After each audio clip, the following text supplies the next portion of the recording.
मिल्कीपुर विधानसभा में उपचुनाव होना है। फैजाबाद सीट काफ़ी चर्चित है। ऐसे में पूर्व विधानसभा अध्यक्ष में नेता प्रतिपक्ष इंडिया अलायंस के का कहना है कि इस बार जो है भारतीय जनता पार्टी चुनाव नहीं लड़ रही है, शासन में बैठे अधिकारी चुनाव लड़ रहे हैं। देखिए, जहां जहां पर उपचुनाव हुए हैं वहां पर जिस तरीके का चुनाव हुआ है, जिस तरह का माहौल भारतीय जनता पार्टी के द्वारा बनाया गया है प्रशासन के जरिए, वो निश्चित रूप से देश की लोकतांत्रिक व्यवस्था को कमजोर करने वाला है। अभी हमने देखा कि जो तमाम सीटों पर उपचुनाव हुए थे इससे पहले उत्तर प्रदेश के अंदर, वो वहां पर पुलिस वालों ने भारतीय जनता पार्टी के लिए काम किया है। दरोगा पिस्टल लेकर निकला है, सिपाही लाठी लेकर निकले हैं भारतीय जनता पार्टी के पक्ष में वोट कराने के लिए और समाजवादी पार्टी का वोट रोकने के लिए। तो अगर इस तरह से चुनाव होगा तो निश्चित रूप से ये देश के हित में बेहतर नहीं है, जनता जनार्दन के हित में बेहतर नहीं है।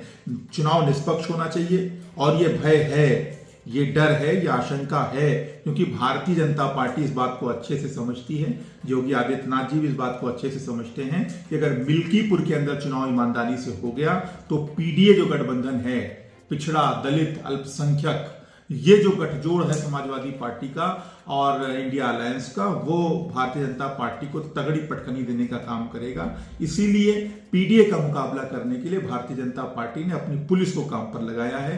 पीडीए का मुकाबला पुलिस के डंडे से करना चाहती है भारतीय जनता पार्टी, जो बहुत ही निंदनीय है, बहुत ही शर्मनाक है। ये ना तो मिल्कीपुर की जनता के हक में बेहतर है, ना तो उत्तर प्रदेश की जनता के हक में बेहतर है, और ना ही देश के अंदर जो संवैधानिक व्यवस्था चल रही है, लोकतांत्रिक व्यवस्था चल रही है, उसके हक में भी ये चीज बेहतर नहीं है। चुनाव आयोग को चाहिए, हालांकि चुनाव आयोग भी भारतीय जनता पार्टी का पंगु बन चुका है, लेकिन चुनाव आयोग को चाहिए कि ईमानदारी से चुनाव हो, ताकि जनता का विश्वास चुनाव आयोग के ऊपर भी बना रहे, चुनावी प्रक्रिया के ऊपर भी बना रहे और लोग ईमानदारी से मतदान कर सके और अपने मनपसंद का उम्मीदवार जिता सके। माता प्रसाद पांडे जी के बयान से कितना इत्तेफाक रखते हैं आप?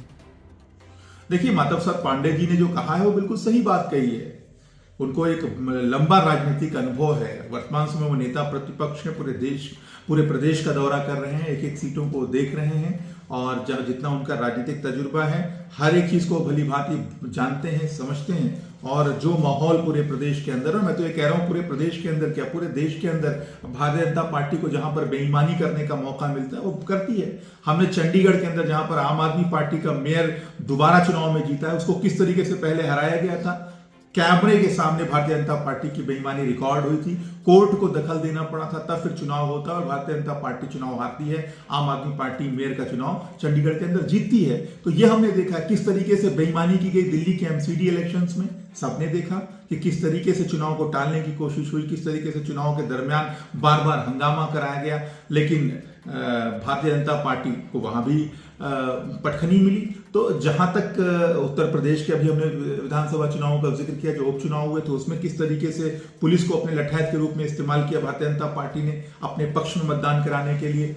जो समाजवादी पार्टी का वोट बैंक था, जहां पर समाजवादी पार्टी के पक्ष में ज्यादा मतदान होना था, वहां पर वोट ही नहीं पड़ने दिए गए, लाठी के दम पर, डंडे के दम पे, मुकदमे के दम पे, जेल के दम पे। तो जब इस तरह से चुनाव हो रहा है कि जहां पर जनता को दबाने की कोशिश हो रही है, जहां पर जनता को डराने और धमकाने की कोशिश हो रही है, तो वो चुनाव कभी निष्पक्ष नहीं होगा। ये जो भय है, जो डर है, जो आशंका है समाजवादी पार्टी के नेताओं की, वो बिल्कुल वाजिब है, बिल्कुल जेन्युइन है।